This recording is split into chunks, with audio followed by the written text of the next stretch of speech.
Renato Gaúcho apresenta A Força do Amor.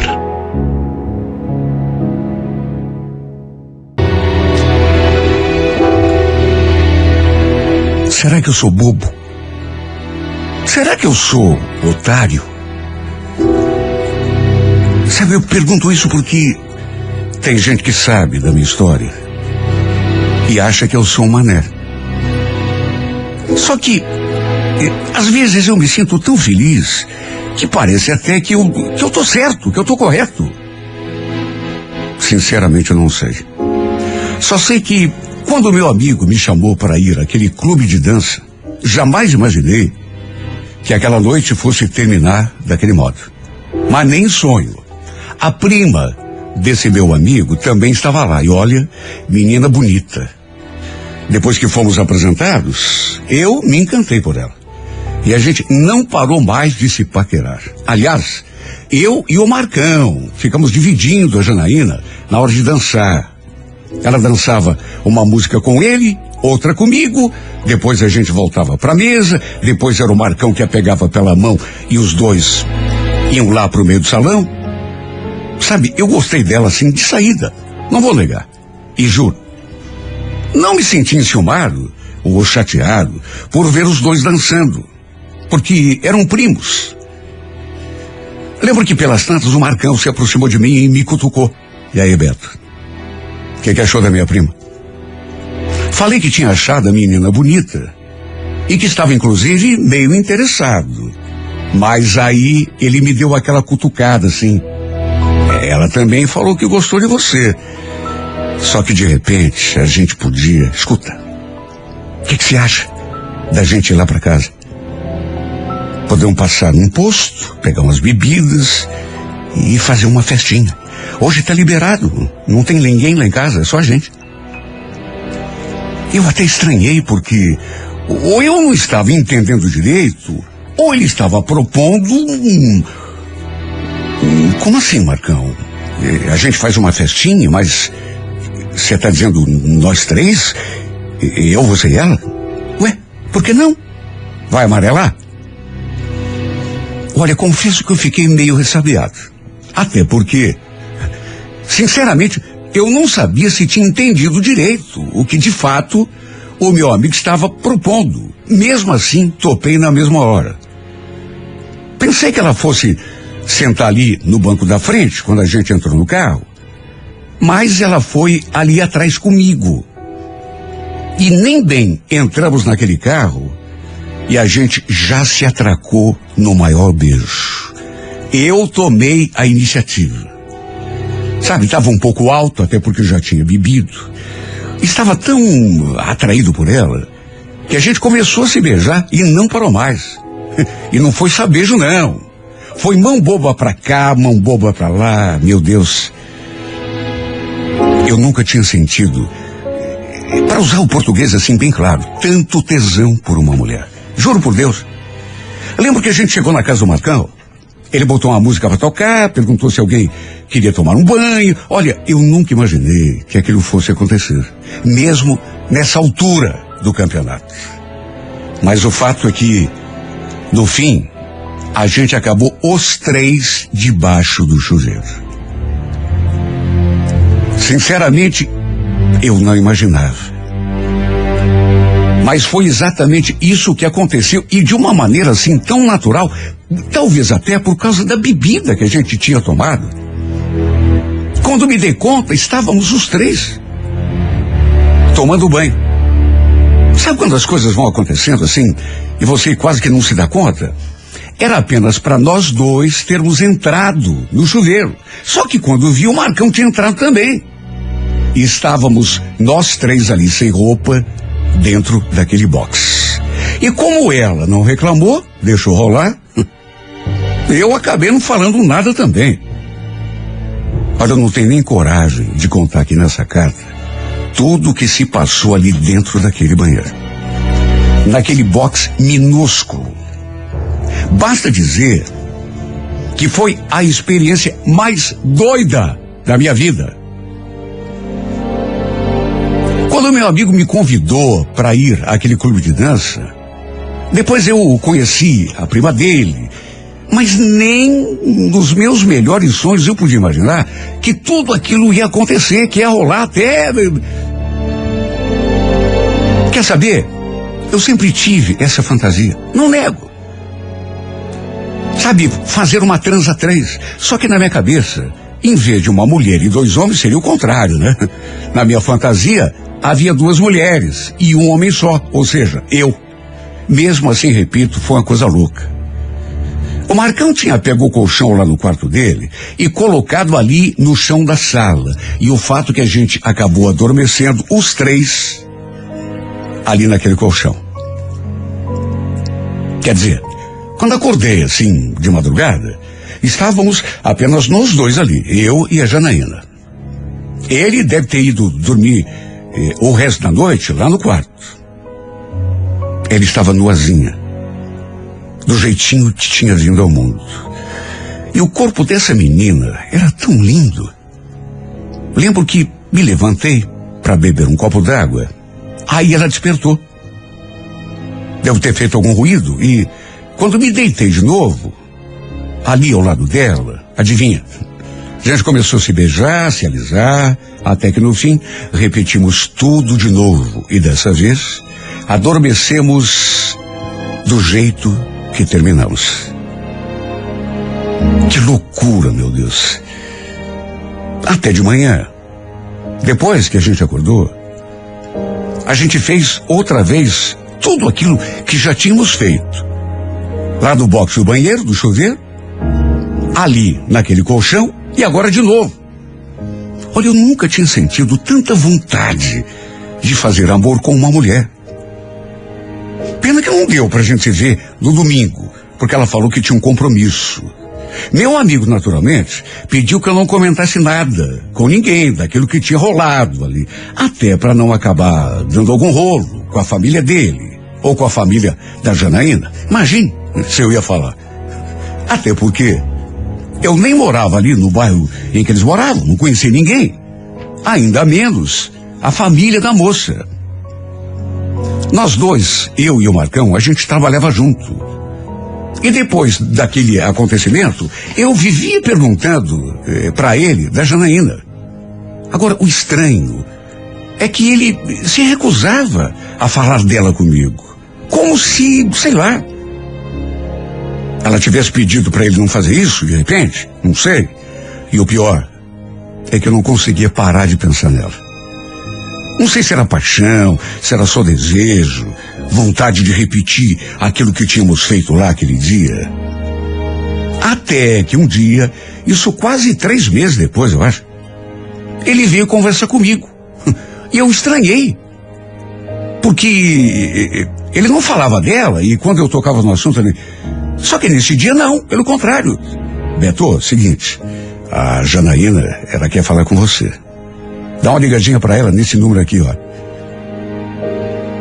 Ele falou aquilo e me passou um número de celular escrito assim no papel. E eu achei estranho porque, repito, eu já tinha pedido o número dela várias vezes, mas ele sempre se negava. Não passava pra mim. Dizia que não tinha autorização dela, fazia um monte de onda. Até que no fim me entregou aquele papel com o número dela, assim, de bandeja.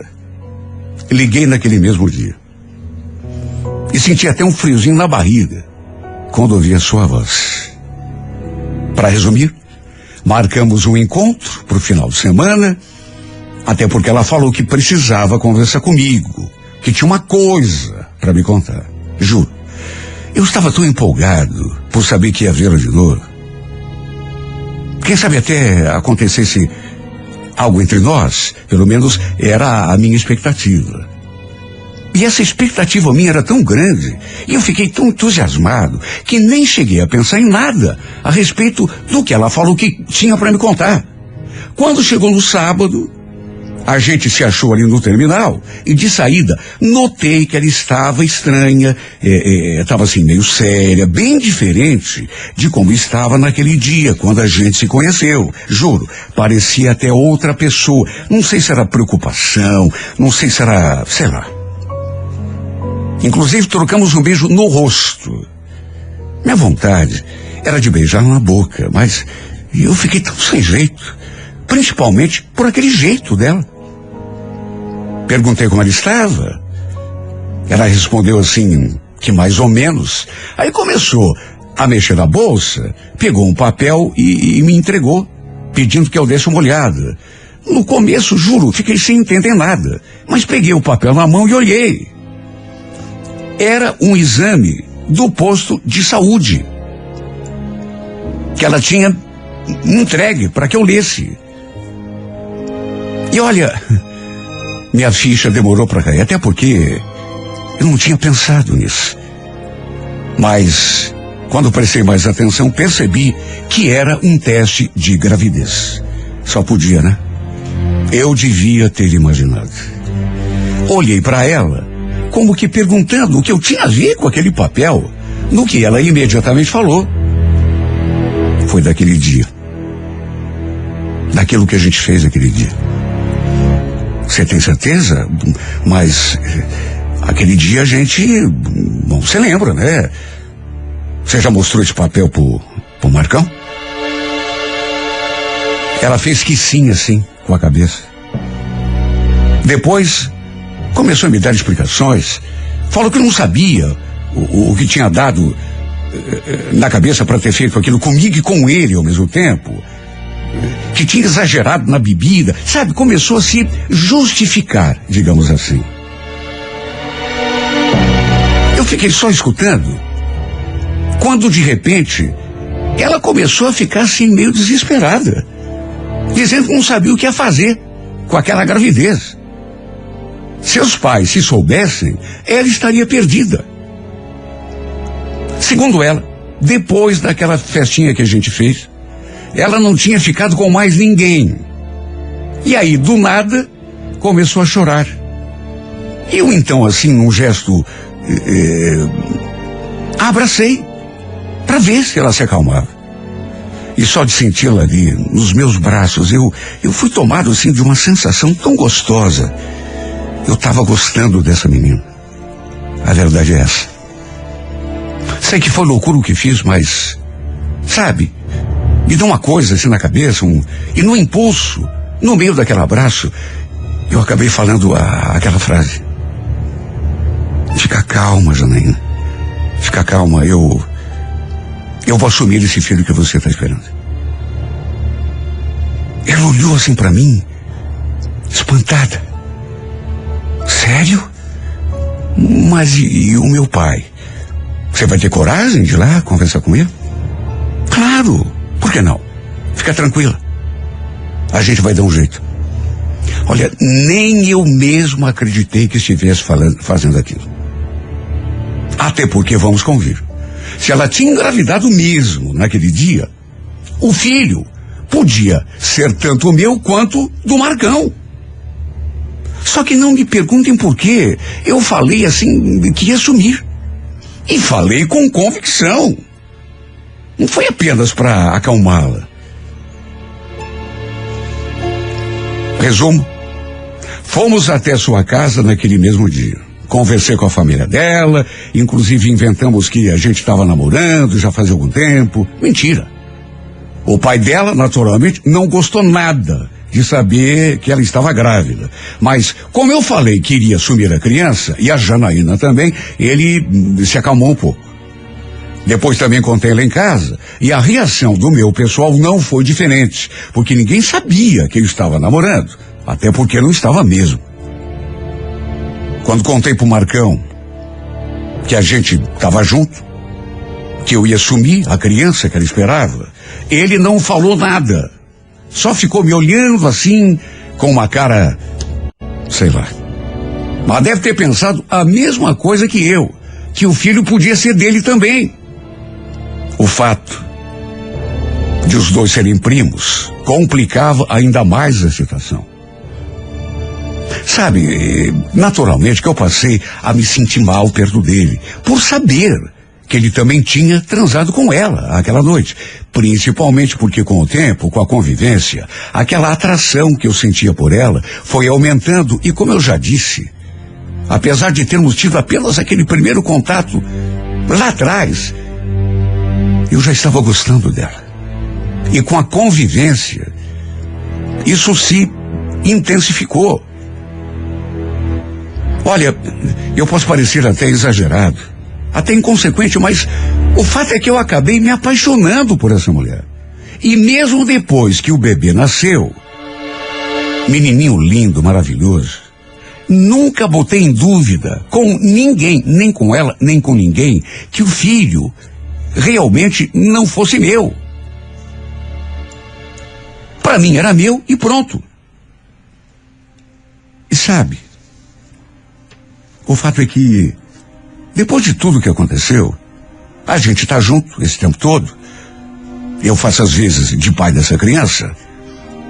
Até porque, repito, não quero nem conceber a ideia de que não seja meu filho de fato. Tudo tem mudado muito na minha vida. E é por isso que eu comecei esse meu desabafo dizendo que tem gente, e tem mesmo, que acha que eu sou um tonto, que acha que eu sou um bocó, um otário. Eu sei que falam de mim.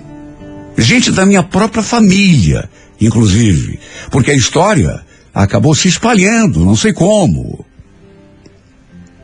E sabe, tem horas que realmente me bate a dúvida. Não vou dizer que não. Claro que bate a insegurança. Sou humano. Penso até em fazer um DNA.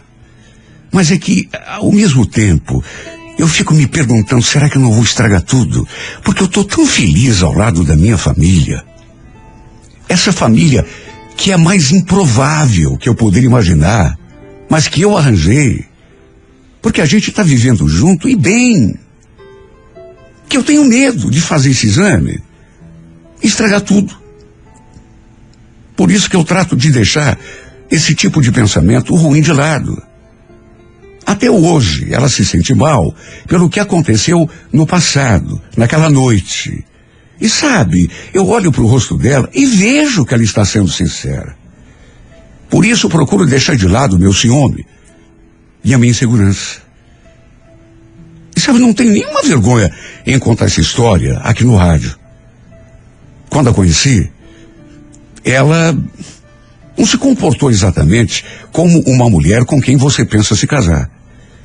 Mas quem é que não erra nessa vida, meu Deus? E hoje está tudo tão diferente. Ela tem me provado todos os dias que é uma mulher honrada, fiel, que me ama, que me respeita. Então, sabe, por isso que me bate esse pensamento, fazer DNA pra quê, meu Deus? Para estragar aquilo que eu consegui de bom nessa vida, que é a minha família, a minha mulher, que desde que está comigo e com o nosso filho, tem se comportado como uma pessoa decente. Para que eu vou ficar me agarrando em coisas do passado? É desagradável quando eu penso, quando eu lembro, mas para que, meu Deus? Ou será que eu sou um bobo? Ou será que eu sou um otário? Como às vezes eu sei que me chamam. Tem horas que eu fico na dúvida. Mas sabe, faço toda a força do mundo para tirar essa dúvida da minha cabeça, porque, sabe, o mais importante é que eu estou feliz com essa mulher. Eu estou feliz com o meu filho. Ah, mas você não sabe. Eu sei. É meu e pronto. E ela é a minha esposa. Querem me chamar de otário, de bobo? Que chamem. A única coisa que importa é que eu estou feliz ao lado do meu filho e da minha mulher.